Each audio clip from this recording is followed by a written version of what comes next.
Welcome back, and this next segment is a little bit different, and this is where nostalgia stops being only about memory and starts becoming comparison. Comparison between worlds, between lifestyle, between rhythms of life among different generations. So maybe we can call them generations stuck on nostalgia or generations comparing the different times and lifestyles. And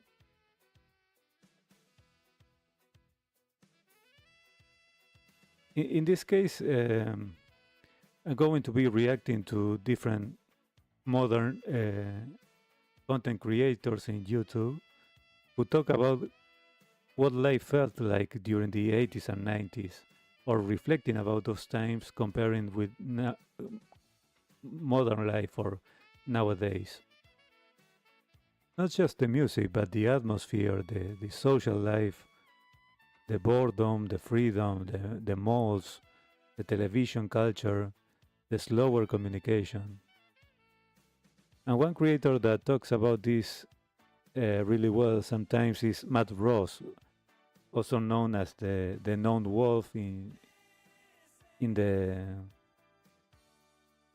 with his YouTube channel called Matt Ross the Known Wolf, and he has a video called "The Real Reason Millennials Miss the 90s."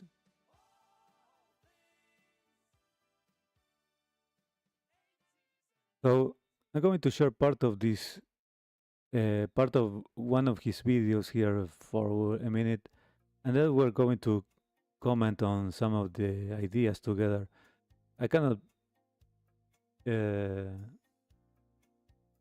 display the whole video, so I will try. So I already watched them in advance and prepared my idea. But if you feel like you can watch the video later in full and let me know your thoughts about it. Let me see if you can listen at least the beginning.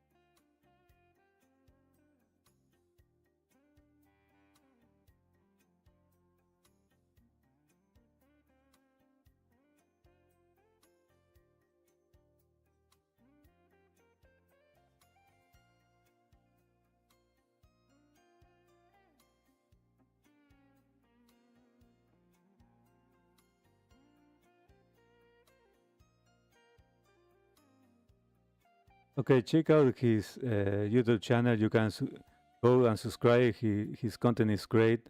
About if you're interested in reflecting about millennials, Gen X, comparing to Gen Z, and how life was in those times and nowadays. And um,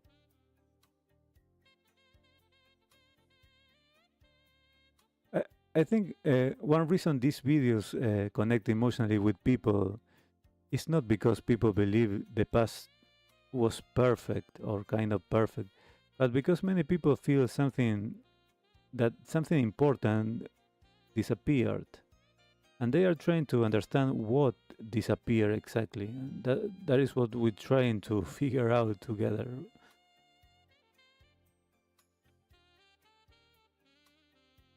So one thing I notice in Matt's style of videos is that he focuses a lot on ordinary moments, not huge historical events, but ordinary life. And honestly, that's what people usually miss the most emotionally.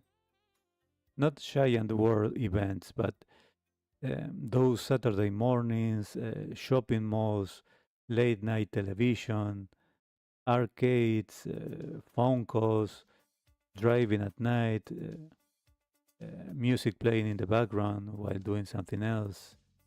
Tiny emotional atmospheres.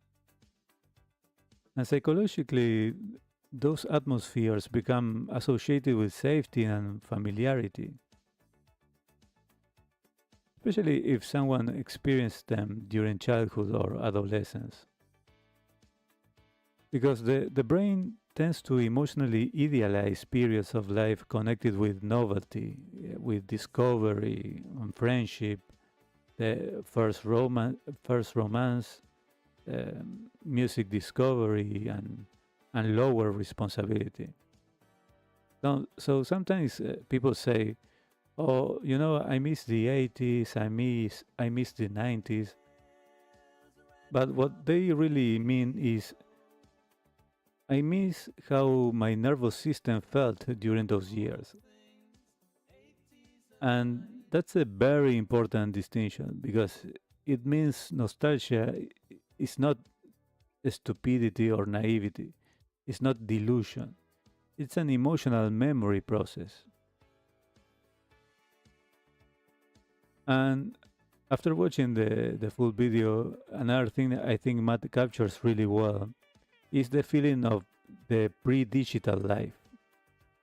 And I'm not anti-technology at all, uh, but obviously we are literally live on the internet right now. But I do think something psychologically changed once human attention became permanently connected. Before smartphones, people disconnected naturally throughout the day. You had dead time. You waited in silence. You looked outside windows, or even in the train or the bus. You stared at ceilings, just reflecting. You walked without constant stimulation, or, or even less walking without looking at your cell phone.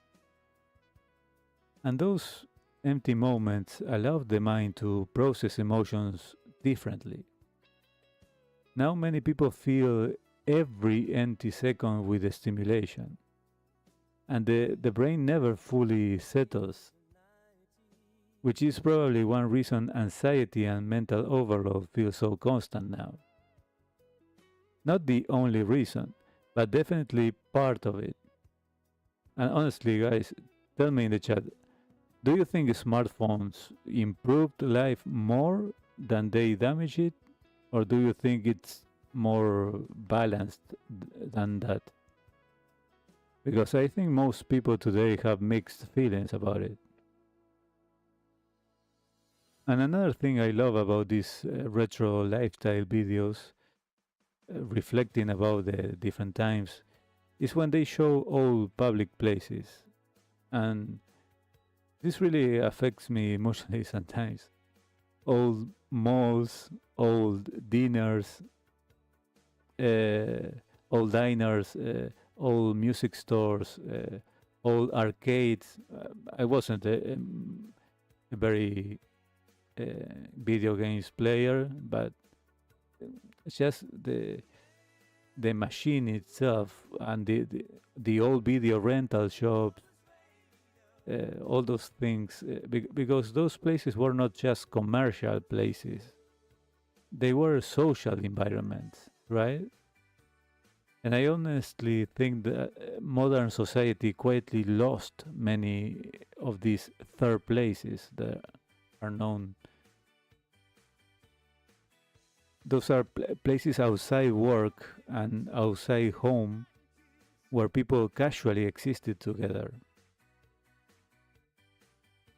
And psychologically, those places matter hugely, enormously.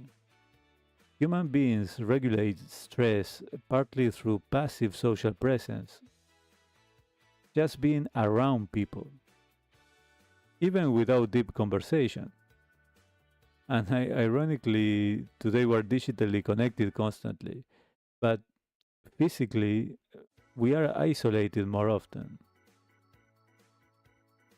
which is why so many people listen to live stream, podcasts, radios, streams, or YouTube live streams, not only for information, but for atmosphere and companionship. And honestly, that's one reason I wanted this show to feel more human than algorithmic, and not to be so hyper produced, not screaming constantly and but very quickly shifting from one thing to the other, uh,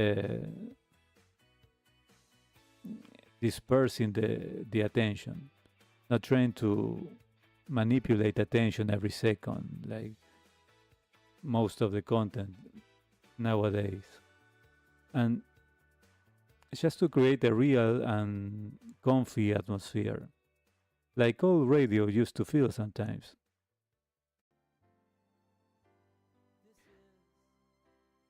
RetroLovers Radio. All things 80s and 90s.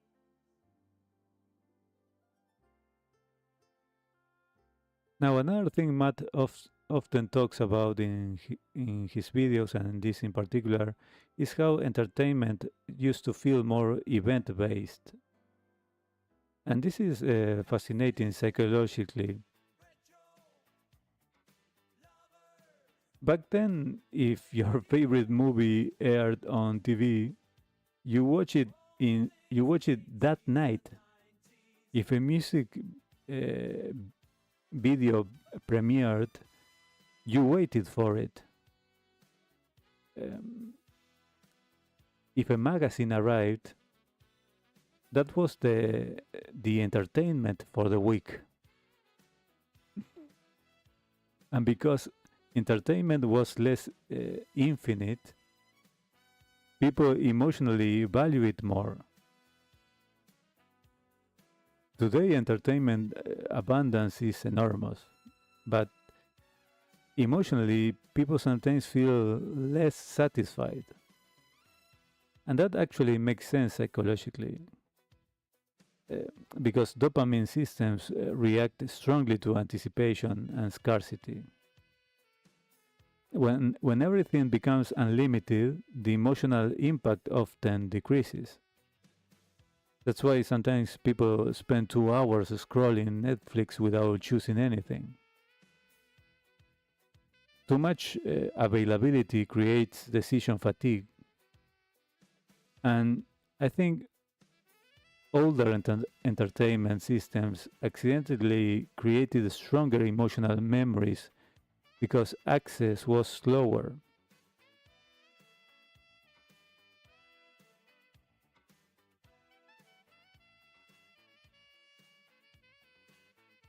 Another thing I really like in these retro discussions is the emphasis on imperfection that also Matt remarks. Old TV broadcasts looked imperfect, like old VHS tapes looked imperfect. Old magazines, as we were reading, had weird layouts. The old public access TV felt awkward. The old radio host sounded more spontaneous. And I think modern media became so polished that people now crave imperfection again. Because imperfection signals humanity.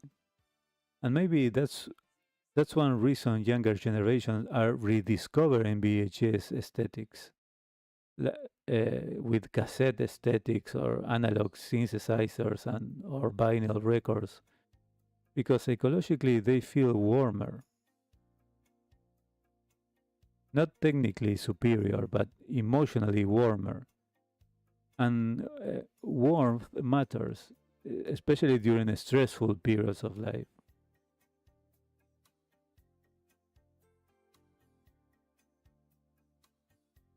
And honestly, this is where nostalgia becomes interesting therapeutically.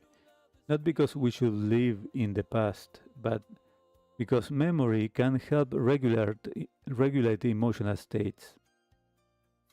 Certain songs, certain atmospheres, certain visuals, certain old broadcasts can temporarily slow the nervous system down, can reduce mental noise, and can create emotional grounding.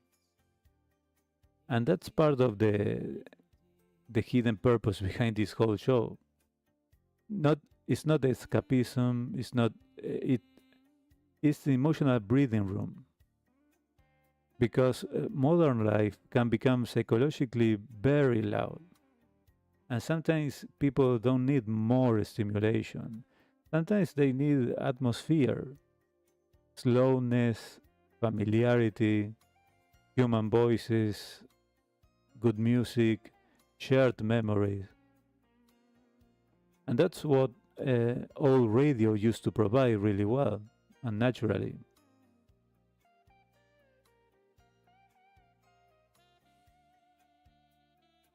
So let me know in the chat or in the comment section if you're watching the replay. What's one thing from the pre-smartphone life that you genuinely miss the most? And don't say being younger. That one is cheating. I mean actual everyday things. Maybe, I don't know, video stores, late night TV, music stores, CD collections, landline calls without knowing who were calling, waiting for MTV, recording songs from the radio with your cassette, whatever comes to your mind.